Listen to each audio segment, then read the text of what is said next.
Here's one for you. A bench from the 1850s, 1860s. Estimated it's cast iron. This is just one side, obviously, and it has broken in multiple places.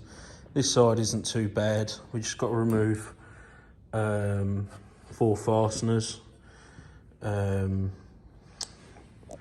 here that have sheared off. That one's actually completely sheared off in both sides of the bracket, and this bracket needs building up with braze, and then we can re-drill the hole.